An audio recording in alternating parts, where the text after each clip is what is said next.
right, let's start. So welcome everybody to today's seminar of the University Observatory for Cycling and Active Mobility. We are very happy today to be able to have Sonja Kalmeyer with us.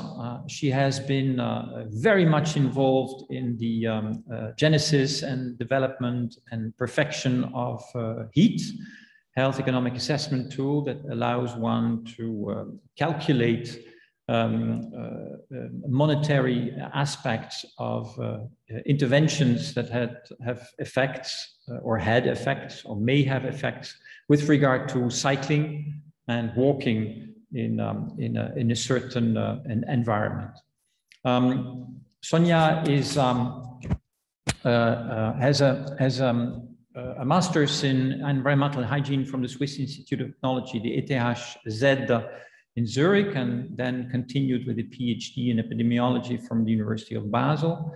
Has been working for quite some time in Zurich, but also in other places, in Rome, for example, with WHO, and has been very, very active in HEPA Europe, Health Enhancing Physical Activity Europe.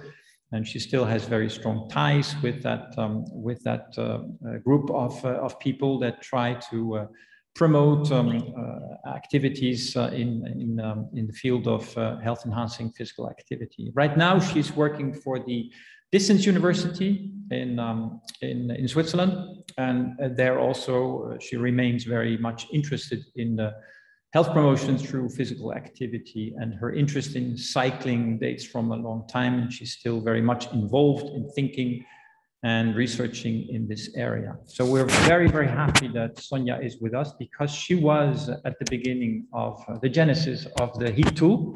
So who better than presenting the HEAT tool to us, Sonja. Sonja, the floor is yours. Thank you very much for having accepted to come and talk to us. Thank you very much for all the flowers. It's a pleasure to be here. Now I'm trying to get to my button to go to full screen, which is not straightforward on a small screen. There we go. Okay.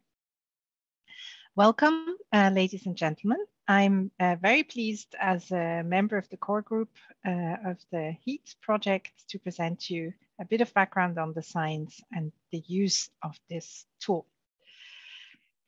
I probably don't have to say very much on why it's a good idea to promote active mobility, because I understand that most of you are in one way or another already involved in this, but the key message here is that it has a lot of co-benefits beyond the usual central focus that most of us have. So it's to promote health, but also to do something good for climate change or to counteract pandemics, as we found out quite painfully recently and are still finding out.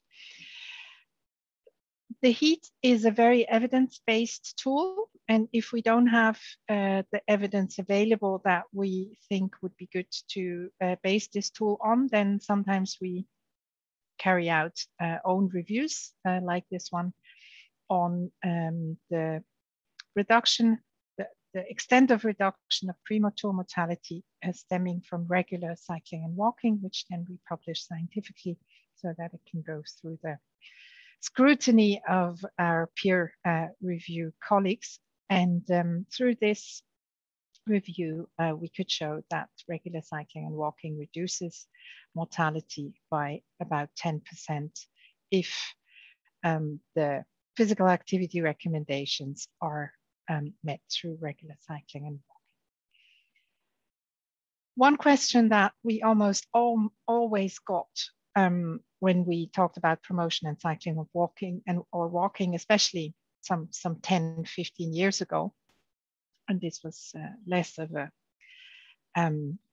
politically welcome topic in some places, we always got the question, but that can't be possibly healthy because of all the air pollution, which was the predominant topic in many policymakers and planners' minds. And a colleague of ours carried out, again, an overview and carried together health impact assessments that were available that looked at the risks and benefits of cycling and walking.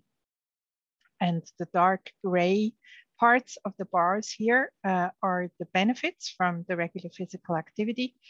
The darker gray bars are contributions from traffic incidents, and you can already see that there are quite big differences between the studies, which is on the one hand due to different scenarios, but also to different places where these health impact assessments have been carried out. But back to our original question, and this arrow is not in the right place. These are the little schräg gestrichelte are the contributions from air pollution, the dark gray ones. And you already have trouble seeing them because the negative contribution is a lot smaller than the positive contributions from physical activity. Across all these studies included, Natalie found the median benefit to risk ratio of about 9:1. So again, illustrating of what I just said. Physical activity through walking and cycling can make important contributions to counteracting COVID as well. And you see the main arguments listed here. So it was certainly a mistake of countries who locked people up for several weeks, sometimes even months at home, because there are some harms involved if people are not allowed being physically active, and walking and cycling under these circumstances is a very healthy way of being physically active, because you can distance yourself quite easily from other people. So what is the Health Economic Assessment tool? It's a tool that's available online, freely available to everybody. Our main target audience always were and will be transport planners, even though we know that a lot of our audience are people working in the health sector in different areas. The main goal was to allow an economic assessment of health benefits from walking or cycling. And this will always be a conservative estimate because, as I explained before, we're only including effects on mortality, but we know that physical activity has a lot of benefits for different diseases, so morbidity endpoints, but for methodological reasons, we're not including those yet. If you're interested to know more, there are user guide and methodology booklets, including in French, available online. We have guidance principles or core principles in carrying out this project. And this has been going on for about 15 years. And we had to take some quite difficult decisions, such as I just explained. Why are we only including morbidity? Why not other things? Our main goal, of course, is that the tool always has to be scientifically robust. And this has to be balanced at the same time with usability. It has to be as user-friendly as possible, and at the same time be scientifically robust. And sometimes one side would take a different route than the other side, so to speak. So these are often very lively discussions. So we want to have minimal data input requirements. We want prompts and questions to be as clear as possible. And we always make the approach and assumptions very transparent, so everything is available in the methods booklet. I already explained that because of the non-inclusion of the benefits from physical activity on disease endpoints, it's always a conservative approach. And the tool is adaptable and modular, as you will see when Bengt shows you the tool itself. The tool can be used for different types of assessments. For example, one can assess the current level of cycling or walking in a particular city or country. One can assess changes over time, or scenario A versus a scenario B. And it can be used to evaluate new or existing projects. And actually the main goal of the creation of the HEAT was to allow inclusion of the health benefits into wider transport economic assessments. So the main question the heat answers is if a certain number of people walked or cycled a certain amount on most days, what's the economic value of the health benefits that occur as a result of this additional physical activity. Since 2017, heat also includes the potential negative effects from air pollution and crashes, and it also allows an assessment of the carbon effects. This is a simplified overview of the heat workflow, and we're going to see that live in a moment. So users have to make certain selections in terms of whether they want to do a country level assessment or a local assessment. And then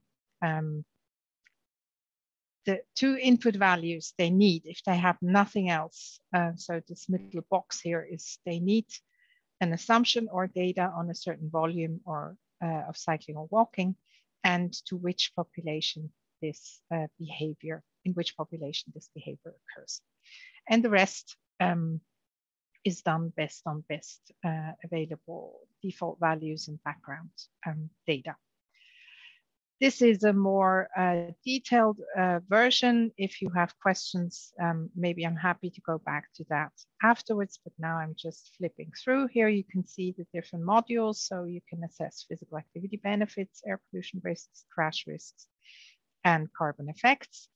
And then the results are economically valued using the value of statistical life and or the social costs of carbon, depending which modules you select. And again, two input values needed only. The tool originally has been developed for the European region by the WHO Regional Office for Europe.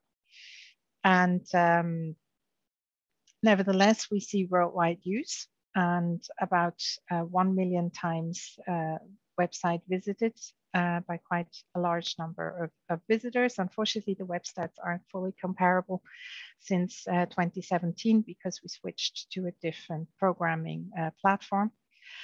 But nevertheless, we see things happening, for example, in the last 18 months because of WHO headquarters becoming much more active around the heat. Suddenly, new countries like China and Brazil are appearing on our list of countries that most often use heat, but you can still predominantly see European countries here.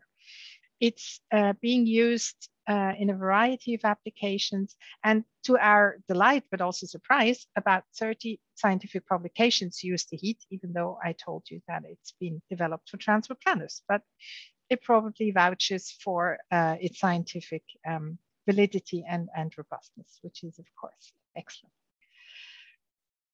We always make sure that we thank all the collaborators, and these are nearly 100 names and a lot of different countries, including actually Switzerland, who contributed actively to the development and the continuous further development of the heat. And you can also see that this is not just a bunch of epidemiologists sitting in an office, but we always really try to make sure that we involve all necessary expertises in different fields of science, but also from practice and policy throughout its development. And I think that was my last slide, and I'm now handing over to Bengt. Almost. Just quoting the mother of the heat, I can't do without, who's Francesca Racioppi from the WHO, who always likes to quote Brancusi saying, simplicity is a complexity resolved. And this is always our guiding principle. If something looks very simple and easy, there's a lot of complexity, training and difficult questions behind it. So, and with that, I now hand over to Bengt, and we'll see how simple or maybe not it really is. Thank you so much, Sonja, for this presentation on also with some history of what heat is and what the scientific anchoring of the tool is. And indeed, it was an interesting surprise to see that also scientists use it now as a means to analyze data and then present the data also in the form of scientific articles in the literature, while it was not thought in the first place for that. So now for me, shortly, a little presentation, alors en français, sur comment on peut utiliser cet outil HIT dans une situation locale. Et en l'occurrence, avec une étudiante en maîtrise, il y a quelques années, on a donc lancé cet effort en collaboration avec la ville de Lausanne. Donc, le délégué piéton, Pierre Corajou, et le délégué vélo, Stéphane Bolognini, étaient étroitement impliqués dans le projet. Puis ensuite, on a aussi demandé quelques extractions du micro-recensement, des données micro-recensement pour Lausanne à un bureau à Genève avec Guillaume Mounafo et Maxime Latti. De bons conseils étaient aussi Raphaël Bise, ici à Unisanté. Moi, je supervisais le travail, puis c'était financé avec un tout petit peu d'argent par le programme Interact, qui est un programme de stimulation de collaboration entre des collaborateurs de l'Université de Lausanne et de la ville de Lausanne. Alors, il y avait 4 questions qui étaient étudiées. Quels sont les bénéfices économiques des effets sanitaires grâce à la pratique de la marche et du vélo estimés par l'outil HIT pour la ville de Lausanne de 2000 à 2015? Pourquoi ces 2 années? Parce qu'on avait des données du micro-recensement dans ces 2 années. Donc, ça permettait de voir l'évolution dans le temps. Ensuite, quels sont les bénéfices économiques des effets sanitaires du vélo en 2015 et l'impact sur 10 ans en ville de Lausanne calculé par l'outil HIT. Donc, c'est-à-dire que qu'est-ce qui se passe dans les 10 années à venir depuis 2015. Et ensuite, selon l'outil HIT pour la ville de Lausanne, quelle est l'estimation des bénéfices économiques des effets sanitaires et le ratio coût-bénéfice lié à l'augmentation de la part modale, par exemple à 3%, c'était à ce moment-là 1% ou 5% entre 2015 et 2025, en prenant en compte un investissement de 16,5 millions qui était prévu à ce moment-là pour le développement et la sécurisation d'infrastructures pour les cyclistes. Puis ensuite, on a fait aussi une petite tentative de micro-analyse, juste l'effet d'une bande cyclable, quelque part en ville de Lausanne, pour voir ensuite avec des comptages le long de cette avenue, pour avoir une idée, mais tiens, pour une petite intervention qui ne coûtait même pas 10 000 francs, est-ce que là aussi, il y a une analyse micro-analyse coût-bénéfice possible? Je vous donne tout de suite les réponses, parce qu'ensuite, on va aller dans le détail pour juste une de ces questions qu'on a traitées. Mais les bénéfices sanitaires de la pratique de la marche entre les années 2000 et 2015 ont permis probablement autour de 183 décès, peut-être même plus sur les 15 ans. Et donc, finalement, un bénéfice, donc une épargne à la collectivité de plus que 70 millions d'euros, parce que l'outil calcule des euros, pas des francs, pour toute la population lausannoise. Donc, voilà, on voit l'utilité de la marche dans un milieu urbain comme Lausanne, avec ce que ça peut effectivement amener à la collectivité. La pratique du vélo, qui est finalement relativement faible encore à Lausanne, étant donné sa déclivité et puis le manque d'infrastructures, néanmoins, 2 décès de moins en 15 ans et un bénéfice de presque 8 millions d'euros sur les 15 ans. Alors, si la pratique du vélo constatée en 2015 resterait inchangée, sur les 10 années suivantes, elle permettrait quand même d'éviter 17 décès prématurés, un gain d'environ 10 à 11 millions d'euros. Et cela comparé à une situation où personne ne devait faire du vélo de 2015 à 2025. Donc, voilà, la pratique du vélo de 2015, projetée pour 10 ans, amenait quand même de nouveau des épargnes intéressantes à la collectivité. Et si ensuite on modélise, mais tiens, si on arriverait à faire augmenter les déplacements à vélo à 3%, voire 5%, bon, ici les données sont données pour les 3% d'abord, donc voilà, 80 millions d'euros, et ça pourrait atteindre 160 millions d'euros si la part modale atteindrait les 5%. Finalement, la micro-analyse, avec toutes ses limites, parce qu'on ne sait pas exactement les effets sur le comportement disons, la collectivité locale en termes de choix modal vélo.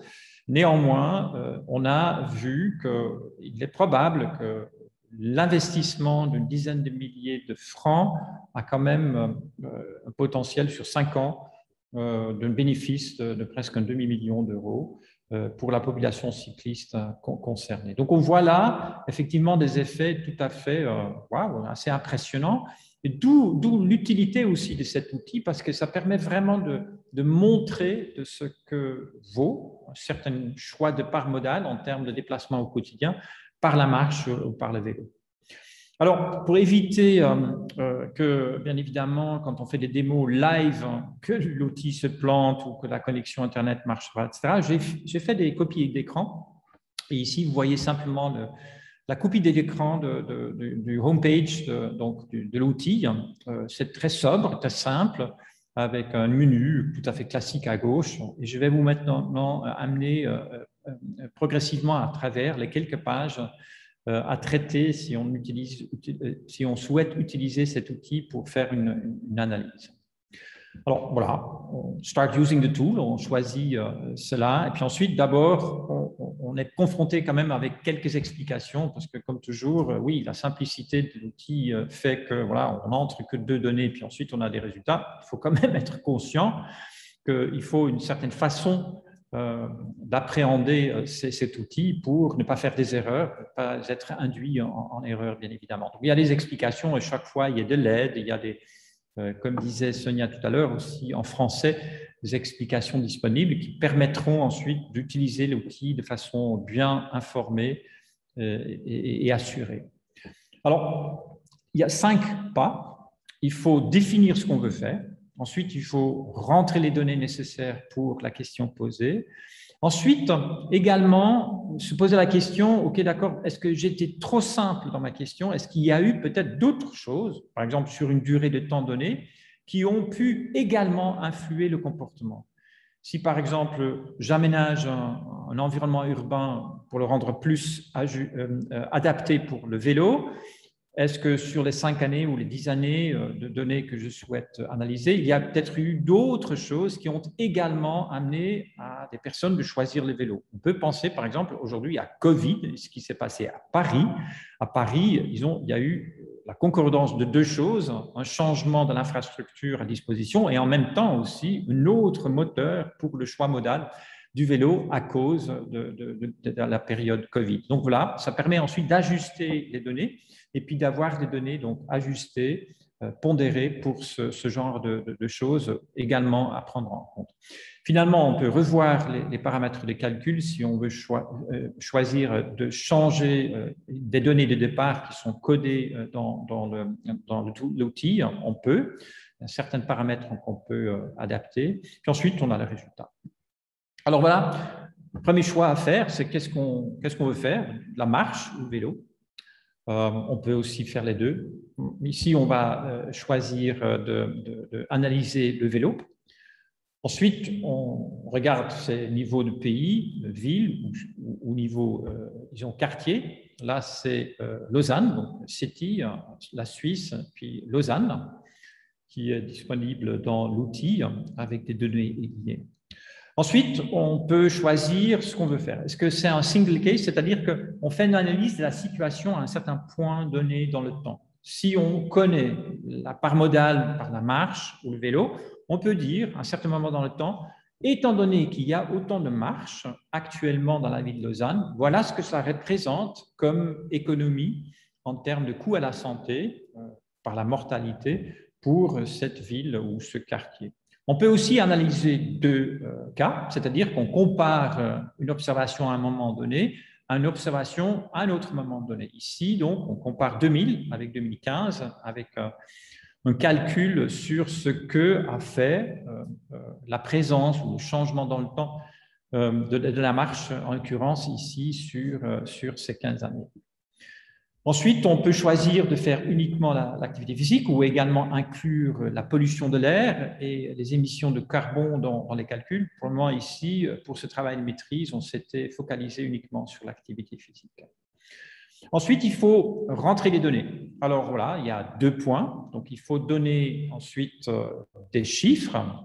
Donc, il faut avoir à disposition des chiffres fiables. En l'occurrence, ici, c'est des minutes de marche au quotidien par une population dans une tranche d'âge choisie, 20-74 ans. C'est ça qui est défini dans HEAT, parce que HEAT n'est pas adapté pour la population plus jeune. Et puis ensuite, il faut aussi connaître la taille de la population pour lesquelles ces chiffres sont valables. Ici, la population de Lausanne concernée, un peu moins que 90 000 personnes à ce moment-là dans le temps. Ensuite, on remplit les données pour le deuxième point de mesure, donc ici 15 années plus tard, un peu plus de marche par jour, une population qui a grandi un petit peu, et toujours on s'intéresse à cette même tranche d'âge de population. Ensuite, on a les ajustements qui sont possibles. Donc, on peut, selon des besoins, parce qu'on soupçonne qu'il y a peut-être eu des campagnes d'information, de sensibilisation qui ont peut-être aussi influé le choix vers plus de marche. Donc, ici, on peut, avec des curseurs, donc, choisir des ajustements pour différentes variables. Alors, pour le moment, moi, je n'ai rien touché. Je vais vous montrer maintenant le résultat juste, comme ça, brut. Mais il faut savoir qu'on peut donc être prudent et dire, ouais, finalement, il se peut aussi qu'il y a eu des changements dans le temps non liés simplement à un changement d'une infrastructure ou quelque chose. Et il faudrait également prendre ça en compte. Mais ici, donc, des données non ajustées. Ensuite, on peut aussi entrer les données, si par exemple, sur ces 15 années, on avait dépensé X millions pour la marche, et puis on avait un chiffre bien précis parce que c'était vraiment pour la marche et uniquement la marche à Lausanne, on aurait pu rentrer ça ici pour avoir ensuite des ratios coût-bénéfice. Là, de nouveau, j'ai passé ce stade, mais il faut savoir que c'est donc possible. Ensuite, on a la possibilité d'éditer des valeurs de départ.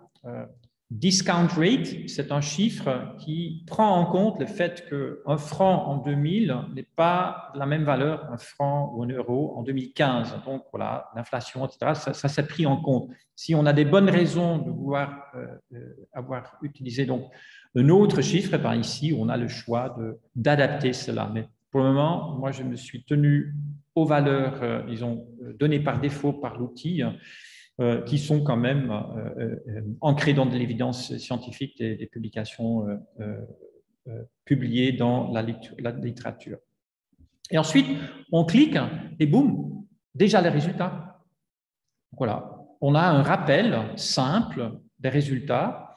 Et ici, le résultat, c'est donc 12 morts prématures prévenues par année par la marche sur ces 15 années. Et donc, un total de 183 de morts évitées, donc précoces, évitées parce qu'il y a ce niveau de marche en ville de Lausanne. Et puis ensuite, ça s'est monétisé à l'aide de valeurs statistiques d'une vie. Et voilà, vous voyez les chiffres qui sont tout à fait impressionnants, se chiffrant dans des multiples millions, voire plus, selon les calculs qui sont proposés. Donc, vous voyez que c'est très simple à utiliser, ce qui représente bien évidemment aussi un problème, j'y arrive.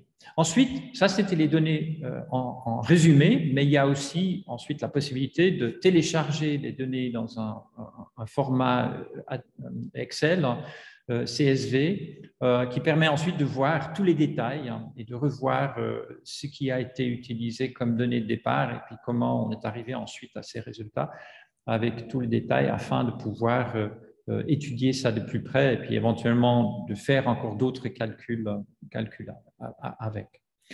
Donc, moi, je dirais comme quelqu'un qui a été confronté dans le cadre d'une ville qui s'intéressait à ce genre de données pour réfléchir à ses investissements en termes d'infrastructure pour la marche et les vélos, les forces et les faiblesses sont, bon, force ancrée dans l'évidence scientifique, c'est vraiment robuste, c'est bien réfléchi, et puis le choix pragmatique d'utiliser uniquement la mortalité faisait beaucoup de sens et fait toujours du sens.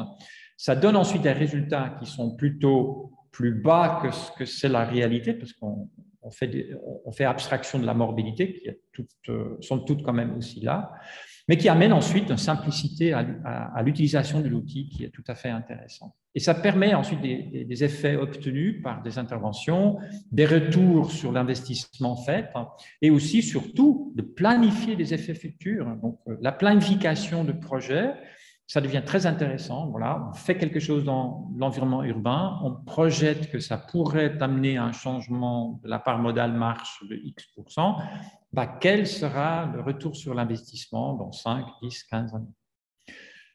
Faiblesse, c'est qu'on a besoin de données fiables au départ.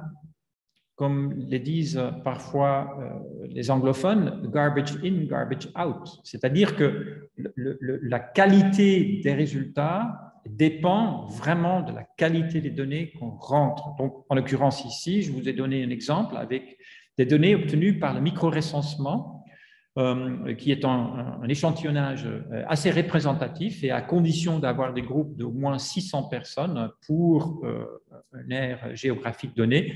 C'est assez fiable en ce qui concerne le comportement collectif de la population concernée. Encore une fois, uniquement basé sur la mortalité non incluse, mais bon, c'est aussi ensuite un chiffre qui doit être interprété plutôt de façon conservatrice que exagérée. Et finalement, et je pense que c'est important quand même de le rappeler, ça utilise une donnée de départ qui est pour le commun des mortels pas habitué à utiliser ce genre de données, difficile à appréhender, c'est la valeur statistique d'une vie. On calcule la mortalité, le changement de la mortalité, puis ensuite on utilise le nombre obtenu en le multipliant avec la valeur statistique d'une vie. C'est quoi cette valeur statistique d'une vie? C'est la valeur qui est donnée par une collectivité en termes de ce qu'on est d'accord d'investir collectivement, de sauver ou de maintenir une vie pour éviter une mort précoce. Voilà, il y a différentes façons de s'y prendre. C'est assez robuste, les économistes sont tout à fait d'accord, aussi les psychologues sont d'accord, c'est quelque chose qui fait tout à fait du sens, mais pour l'appréhender comme non spécialiste, ça peut parfois poser problème, savoir qu'une vie dans un pays donné, ça vaut tant. Bien évidemment, la vie n'a pas de valeur ou a une valeur infinie, mais bon, voilà, il y a aussi une valeur économique que donne un pays à une vie donnée. Donc moi, en conclusion, j'aimerais arrêter avec ces quelques points. HEAT, c'est un outil tout à fait puissant, c'est gratuit, ça marche, ce n'est pas sorcier, c'est très robuste, c'est ancré dans l'évidence. Ça permet d'obtenir des données quantifiées, utiles aussi dans le débat politique, peut être utilisé parfaitement par des acteurs publics à condition que ces acteurs s'informent sur comment utiliser l'outil. Et ça permet donc d'alimenter le débat avec des chiffres, soit dans les départements responsables de l'urbanisme, soit à un niveau supérieur avec le politique. Voilà donc très brièvement un exemple de l'utilisation de l'outil HEAT. Et maintenant,